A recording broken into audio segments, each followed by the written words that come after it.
ভোটারকে জিতানোর জন্য, আতঙ্ক সরানোর জন্য, ভোটারদেরকে ভোট কেন্দ্রে আসতে বাধাগ্রস্ত করার জন্য নতুন করে গ্রেপ্তারি অভিযান করার চেষ্টা করছেন। মনে রাখবেন, এইবার আপনাদের বিরুদ্ধে কিন্তু বিএনপি এবং প্রয়োজনে আওয়ামী লীগ দুই দল হয়েও থানা ঘেরাও করে রাখতে পারবে। অন্যায় হলে, অপরাধ হলে কেউ গ্রেপ্তার হতে পারে কেবলমাত্র রাজনৈতিক কারণে।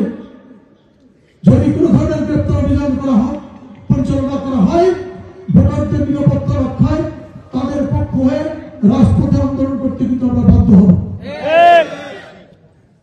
আমি মা বোনদেরকে অনুরোধ করবো, আপনারা কোনো ধরনের কোনো বিভ্রান্তি, কোনো ধরনের কোনো অপপ্রচার এবং কোনো ধরনের কোনো সঞ্চাতনীমূলক বক্তব্য বিশ্বাস না করে আপনারা দায়িত্ব নিয়ে আমাদের নেতাকর্মীরা স্বেচ্ছাসেবক হিসেবে রাস্তায় দায়িত্ব পালন করবে। আপনারা ভোট দিতে যাবেন। আমাদের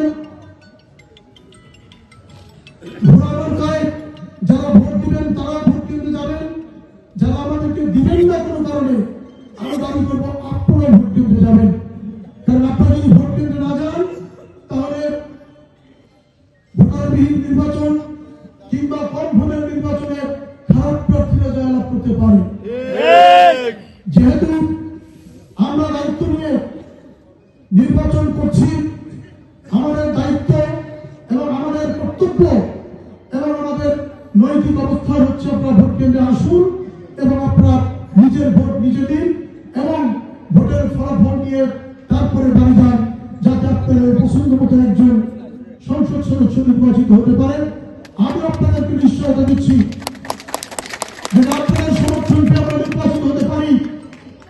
সকল প্রকার রাজনৈতিক হয়রানিমূলক মামলার বিরুদ্ধে আমরা আপনাদের পাশে থেকে আন্দোলন করবো ইনশাআল্লাহ। একটি শান্তির জনপদ তৈরি করার জন্য সকল প্রকারের ত্যাগ স্বীকারে আমরা আপনাদের পাশে থাকবো ইনশাআল্লাহ। পরিশেষে আপনাদেরকে আরেকটু অনুরোধ করবো, সকল জায়গায় আমরা একটু অনুরোধ করছি, বিভিন্ন ধরনের বাজে লোকজন রাজনীতির মাঠে নেমেছে। সিদ্দিক ভাই বলেছে অগ্রিম টাকা নিয়ে তারা নির্বাচনের মাঠে আছে, কারণ তারা পক্ষে।